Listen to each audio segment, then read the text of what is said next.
So this is the bigger of the brown boys. His name is Alfredo.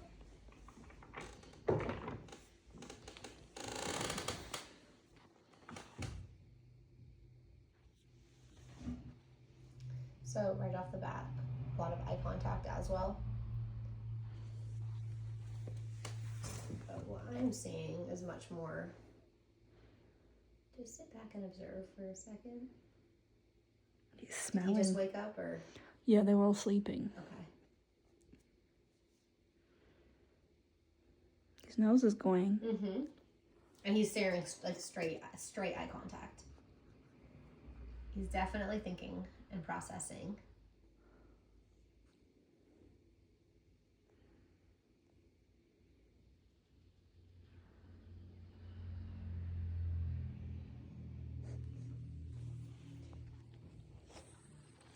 What do you think?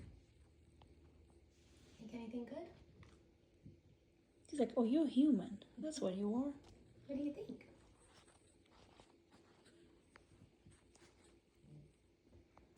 So he knows I'm soliciting him. He's kind of giving me a little bit of like side eye. Where he wants to come over, his little tail is going. What do you think? Want to come over and say hi?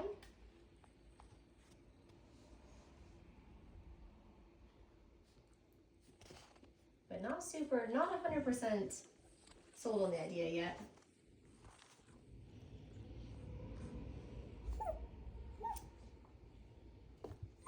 I have a feeling once he does come over, though, he's gonna be super social.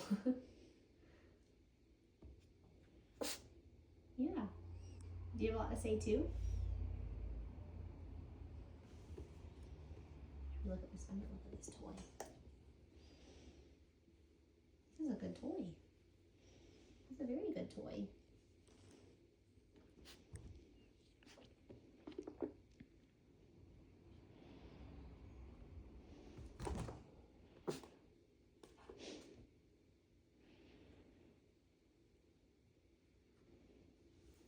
Here, puppy. Come over here. Come over here. He says no. Not when you put pressure on me.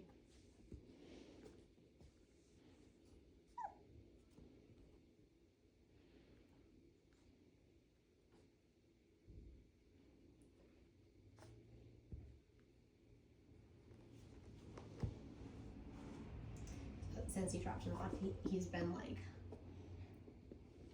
super interested in the environment, right? His nose is going 100 miles an hour and just very looky at everything.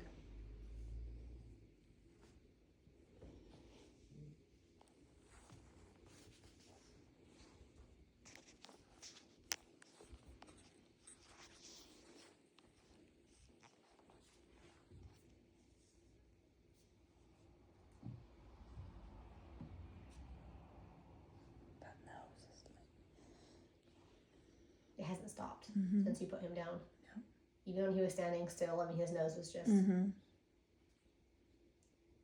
But his body language is still super loose. I like how loose his tail is. Like, he's not scared. I think he just different priorities right now. And that nose is not stopping.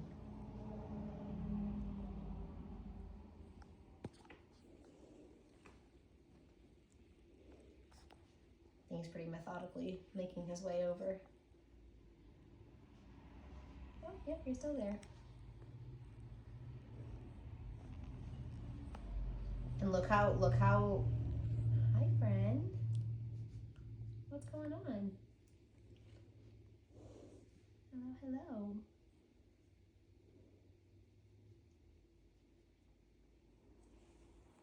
What do you think? Hi. Are we gonna be friends?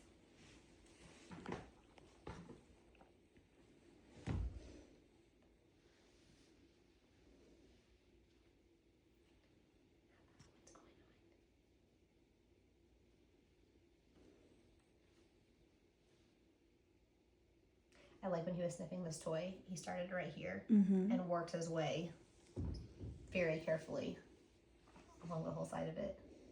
Now he sees the dog.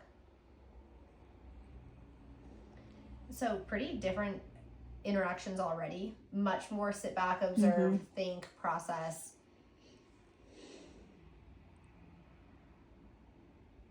That tail is frozen as well. Now, there we go. What do you think about that?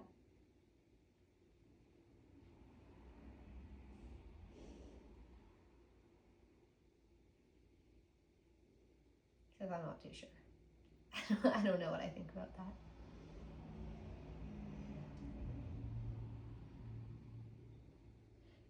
Avoidance, right? Where that was definitely an attempt to, stuffed dogs aren't fair because they're going to be hard staring, right? Right there. That really, really heavy avoidance. Like, he is not looking for conflict right now. And he was really nicely communicating that. That was a really dramatic head turn. Lowers his body, but he's also like kind of looking for me for support right now, backing his way up. Like, I am... That's what I call Slavic software. I'm friendly, but I'm not confident. There you go. What do you think? What do you think, buddy? But not looking for conflict. And I love how communicative, like he was very obvious in trying to say that, which is really nice.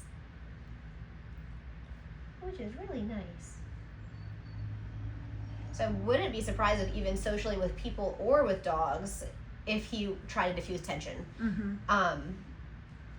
I would be mindful that his body language, it's so beautiful right now, what he's trying to communicate. I would be really confident that it's respected.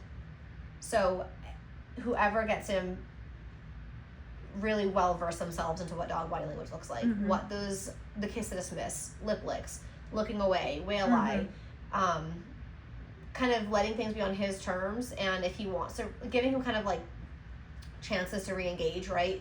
Especially with both with dogs and people. And maybe like adult home. What was that? Adult home.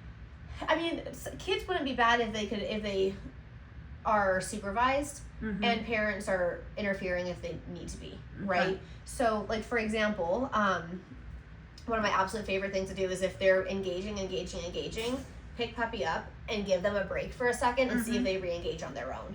And if they don't, that's a hard no. That's a line in the sand. That way he kind of keeps that really nice like he's not trying to seek anything. Good job. And it can develop even further without him having to feel like he needs to escalate, or that and that's how you're going to build more tolerance. That's how you're going to build stronger social connection. Good job. But I wouldn't necessarily say like no kids. I would just put a little asterisk next to kids and say, what do you think? Aware kids. Yeah. Kids who can take directions, or parents who are very involved and with the interactions, not looking for a free-for-all, or expecting the puppy and kids to just entertain each other. Hi. Because I do think that he would really happily engage with, like, people, and including children, right? I think that he would probably enjoy that. What do you think? You got it. What a good job. That was so good.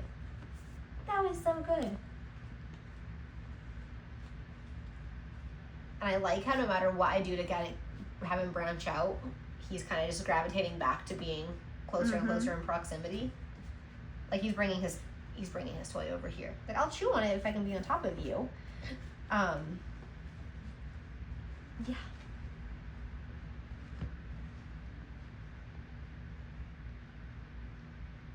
Nice job.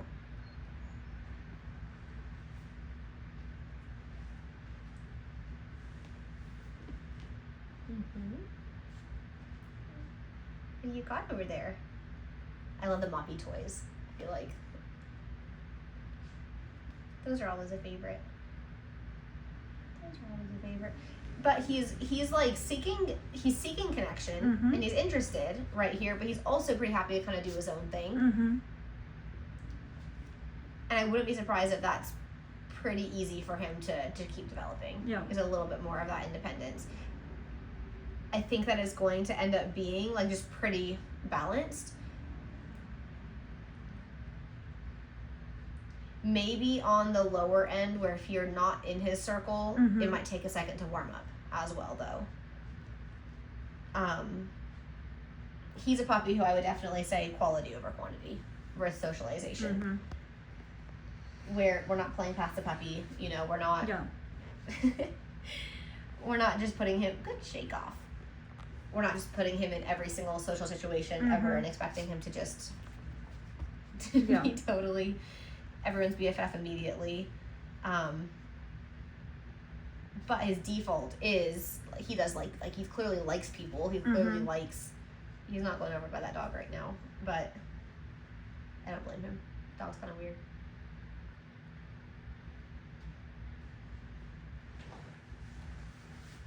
What do you think?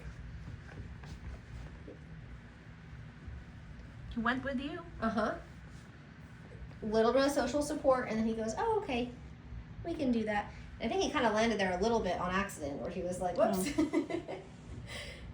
and then builds that confidence, but instantly, gravitates back over to the person, and then more avoidance. I would like. He's a clearly very smart puppy, very looky, very sniffy, a lot of eye contact. I would make sure that we're reading him accurately and not assume that he doesn't see something, but assume that it's avoidance, right? So if, for example, during socialization or that kind of like early window when he first comes home, if there's something that you're trying to introduce him to and he's just kind of like avoiding it, I wouldn't, like this puppy, for example, right? I wouldn't walk over and be like, "No, come look at it," like, you know, make a big deal out of it. I would really let him approach on his own terms. You're adding a trash can to the house, or you know, there's like a blender, whatever it might be.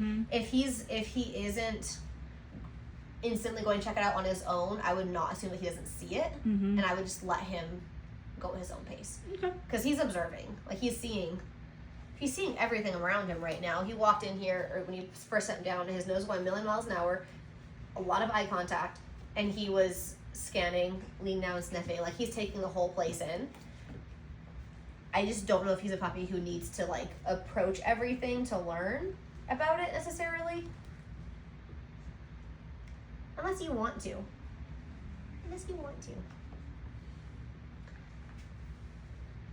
Now his energy's up. It just took him a second.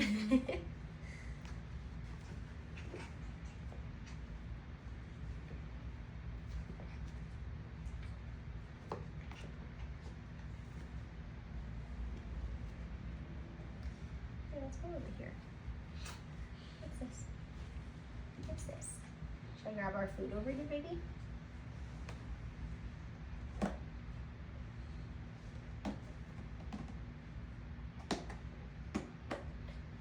Instance, yep. And I think that was the smell.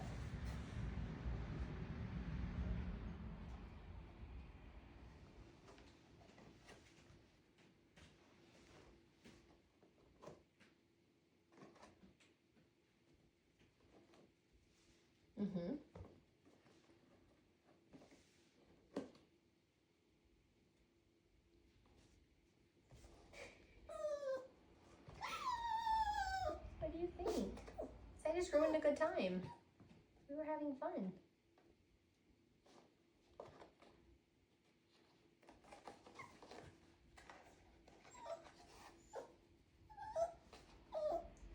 And then expelling some of that nervous energy.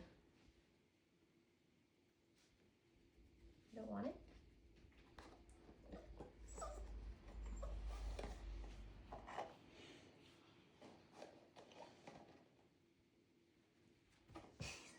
No.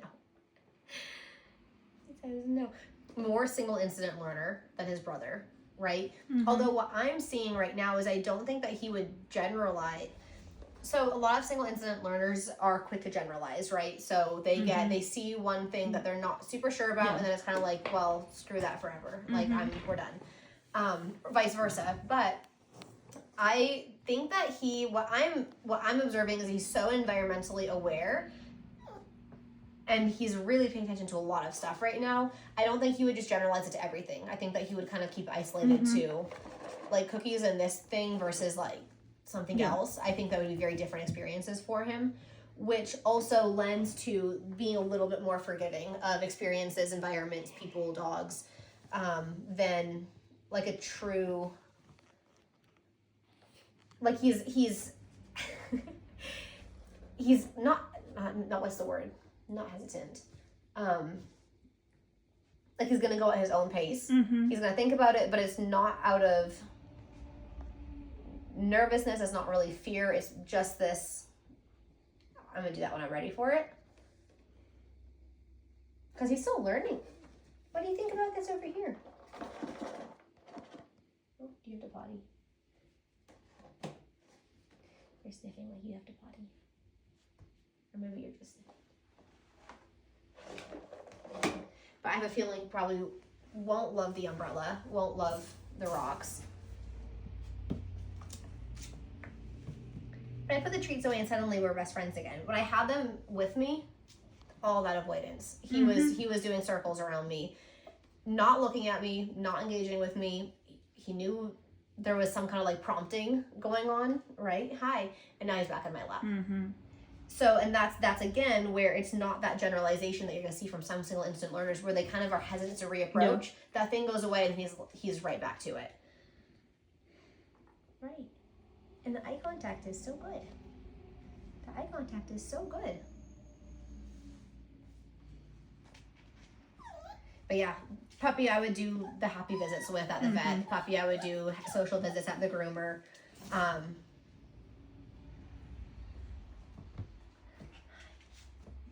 But what I would caveat, and this actually goes for his brother as well, I would try and be careful that their happy visits and social visits aren't hitting 100 adrenaline, similar to this, right? If you were to like come in and just do this the entire time, I don't think a lot of learning and processing is going to happen because they're so social, it kind of overrules some of their better judgment and thinking. I would, if the vet techs or the groomer wants to say hi, yes, let them. But I would balance it with more of that sitting back and observing and letting them kind of like take in the whole environment, process where they're at, do some more of the boring stuff, maybe have them groom their nails a little bit for maybe not doing a blood draw, but you are doing like something of some sort, versus if you were to just go there and he can, you know, I want to watch this, hit 100 and socialize and like, oh my gosh, we're whining and we're barking and we're so happy right now. I'm just having the best time in the whole world. I think that he would, it wouldn't translate to the next visit when something negative happens or something a little bit less happens. Does that make sense? Yeah. I think that he would have a really tough time bridging the gap between the two because he's super smart. He's going to learn the difference really fast. Yeah. What do you think about that? Oh my God.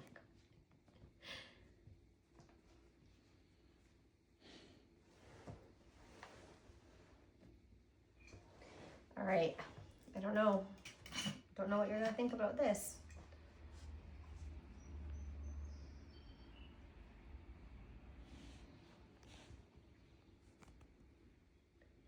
You see when he started smelling it, his whole body just completely stilled.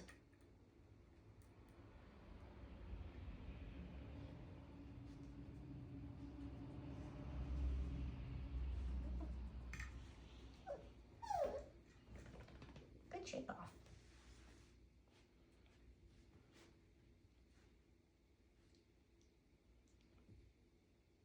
He got another whiff and he goes, oh, that's something good.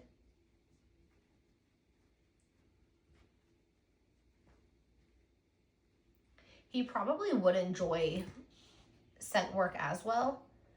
There might be more of what's in it for me.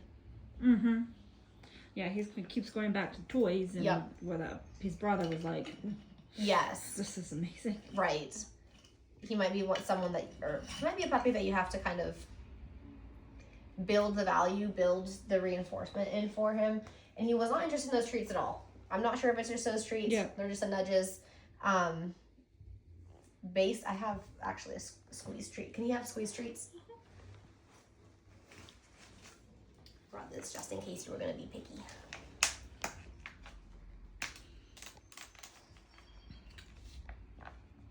What do you think of this?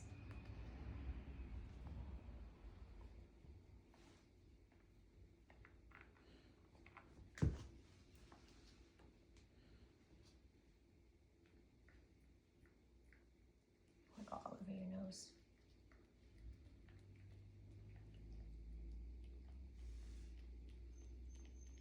Okay, he likes it. But not super motivated to come back. There's not like that like food obsession. Probably pretty low. I think it got onto that slipper that he's playing with. So I wonder if he just kind of didn't realize where it's coming from. Because to me it looks like he's looking for it and he's licking. It just didn't necessarily. He doesn't know where it came from. Mm-hmm.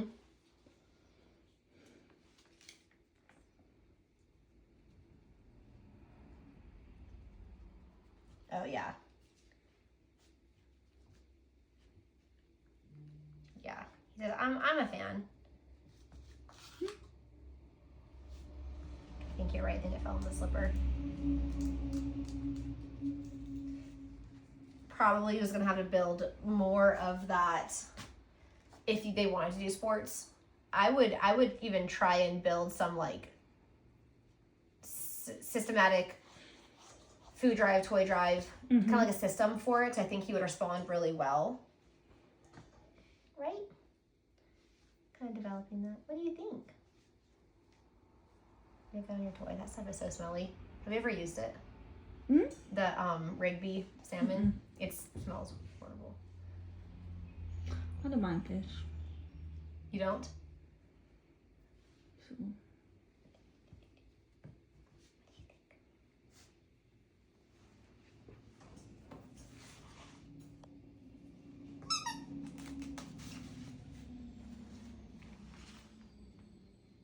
Oh wait, until we step off that, just in case it makes a noise. Yeah, he's still standing on it. Yeah.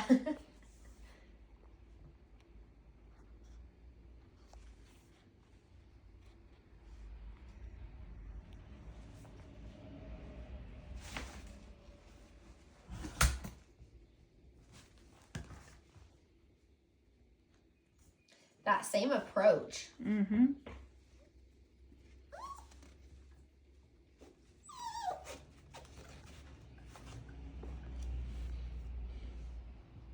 Yeah, I think that itchiness is just like processing everything.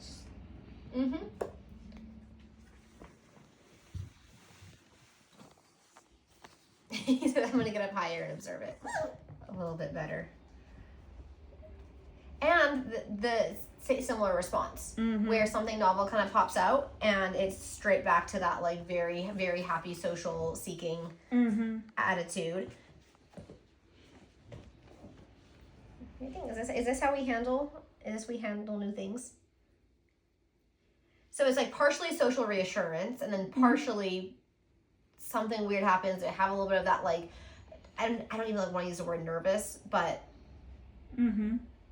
that energy, Fluttering. That comes from the novelty, and then it's doesn't know how to deal with it, and then seeking social reassurance, seeking that social connection. Goodness. That was crazy. I'm gonna move this out of the way. What do you think? But overall, like, they're steady. Like, nothing phases them. Yeah.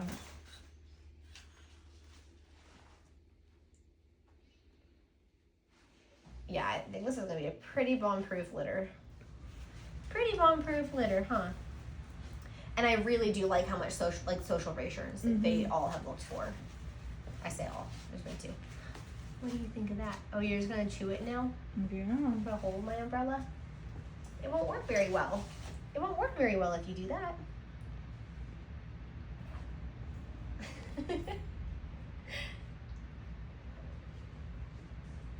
I like the happy loose body language. I also like how quickly he kind of regulated.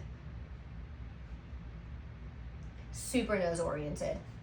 I would do a ton of slow sniffy walks, long lines on harnesses, just letting him get out, think, process, observe the environment, all that fun stuff. I think is going to be huge just for the way that he learns and processes the world around him.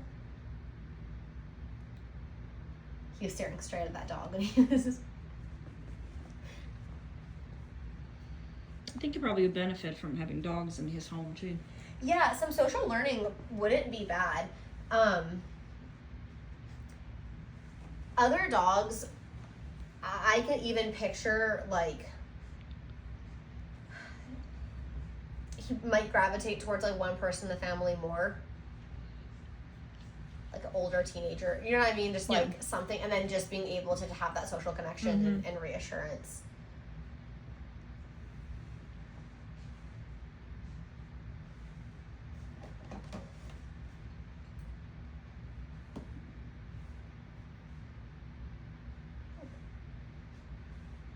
Like, you know, something appeared in here.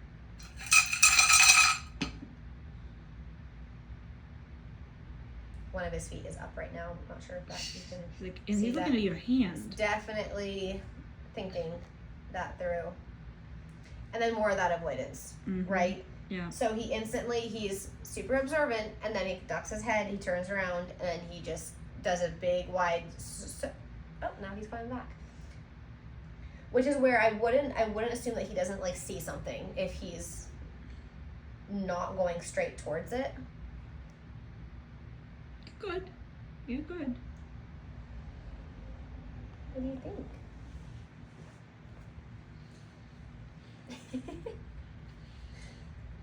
Didn't like it. I have a feeling, though, if I move the cup out of here, he's, again, not that generalization that we're talking about, that a lot of the single incident learners can tend to. I don't think that's you.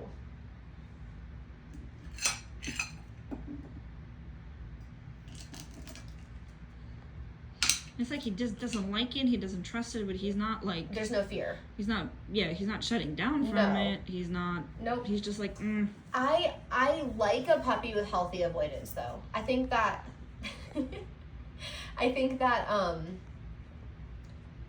is not a bad... Like, that little bit of that... Not even caution. But just... He's not going to throw himself straight off the deep end unless... He's probably already in a higher state of arousal, hitting 100, and then I think that he's going to be pretty ballsy and do whatever's asked. But day to day, he's not going to be the puppy, like, launching themselves into the abyss for no reason. What do you think of that friend? A lot of eye contact. A lot of eye contact.